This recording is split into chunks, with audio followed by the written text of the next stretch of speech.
29th May now, 2022, finally finished after starting. 11th January 2020 was the first day we walked in. Thought I'd have it done by August that year, so grossly underestimated the project that was at hand, but got there eventually after, 2.5 years now, I suppose. It just felt like it was never coming to an end there for a while, so it was great to actually get it up on Airbnb and see a few books coming in. Some huge learnings in it, the whole way along. I suppose when I started off, I had it in my head that, look, we'll do the bare minimum, get it just up and running and get it to a decent livable standard, but spend as little as possible really. But as the project went along, then I kind of wanted to make sure it was done properly. So even the likes of the kitchen, starting out, planned on maybe just getting a cheap second-hand kitchen, but then ended up buying a brand new kitchen and kind of took on a bigger project than I was originally envisaged. But look, I'm happy that it's definitely done to the highest possible standard we can manage now at the moment. So in the kitchen we have Midsider and Brave Ground. So Brave Ground is behind the kitchen units. I think Brave Ground and the darker blue kitchen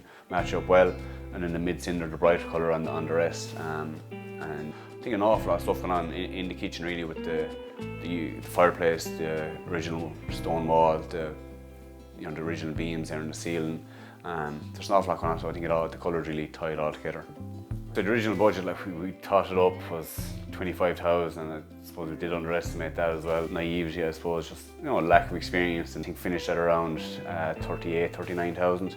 The reason we got it done for that price really was just the amount of work we did, and we just took it weekend by weekend really. Myself and my father tipped away at fairly happy with what it did cost. It went still well over budget, but for what we did it for now, it's a nice finish for the amount that we spent on it. Yeah. My father was a huge help in the project. Probably couldn't have done it without him really. I had no experience where he would have had experience. Probably took the heads off each other a few times, alright, but overall we weren't too bad.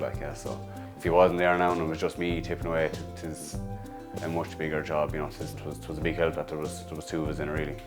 Yeah, so the outside of the house painted Merlin. It was suggested to me by Amanda and the Dulux colour team. Wasn't too sure about it initially when I kind of sent pictures of the colour Merlin and the examples of on the house. Really wasn't sure about it, but look, I trusted Amanda and her expertise, and actually very, very happy with how it was. The reveals or the windowsills weren't painted white, and I think that I just like the fact that the whole house is in the one dark colour, and then the bright door, raspberry lane. Happy with the colours on the outside. Inside then, yeah, it is very colourful. I think the downstairs bedroom is fairly unique with the terracotta colour, on the ceiling and the furniture and things like that. But I think it's cool. It's kind of an Airbnb type room, kind of a funky kind of room. On the rest of the house then, bright colours kind of contrast with some darker colours, and I think the living room has Brave Ground and topography too, kind of darker colours that do kind of give a cosy feel to the living room, with the bright corner sofa as well, kind of adds to it, and the white floors. So I think it was great colours chose by the Dulux colour team. If it was down to myself, it wouldn't be the best now at picking colours that suit another colour, So I think if it was down to me to pick the colours, it wouldn't have been half as nice as it is. So the upstairs bedroom has denim drift on all the walls, mid birch on the ceiling, and then just gloss white on the floors. I think the colours really tie together well. I think the white floor ties in well with kind of darker blue on the walls, and then the mid birch is kind of a darker grey, for want of a better word, on the ceiling. So I think it's a nice colour for a bedroom. The stairs painted in topography, kind of floor shield finish, and then on the newel posts and handrails then have spiced honey. I think it matches in well with the Brave Ground, and it's just a very nice contrast colour. Yeah, I think it suits the overall colour scheme of the house, definitely. The backyard, the sheds in the back, so it was an old farmyard really. Sprayed the walls ackle white. Actually, the original front door of the house was found, and that was reused for one of the sheds, and then sprayed the doors with raspberry lane, same as the front door.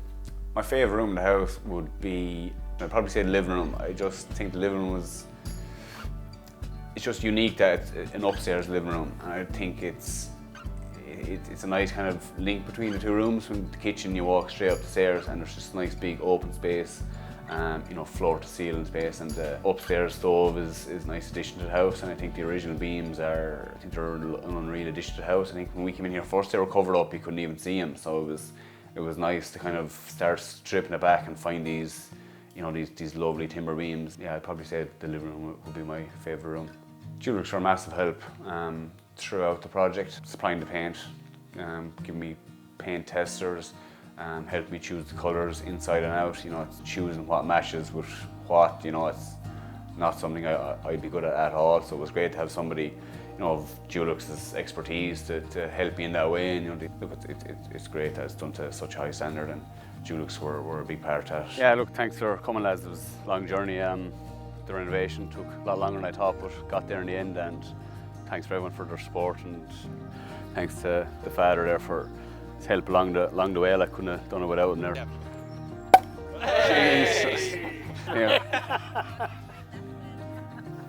My grandfather would be delighted to see it back. You know, if he was here today, I suppose with a bit of modern thinking, I'm sure he'd get around the pink door and the 9 lights in the kitchen, you know. And I know all the aunties and stuff that would have grew up here, and my father, like, they're delighted to see it back to what it is now. You know, it was gone to complete disrepair. So yeah, look, they're over the moon to see it up and running again.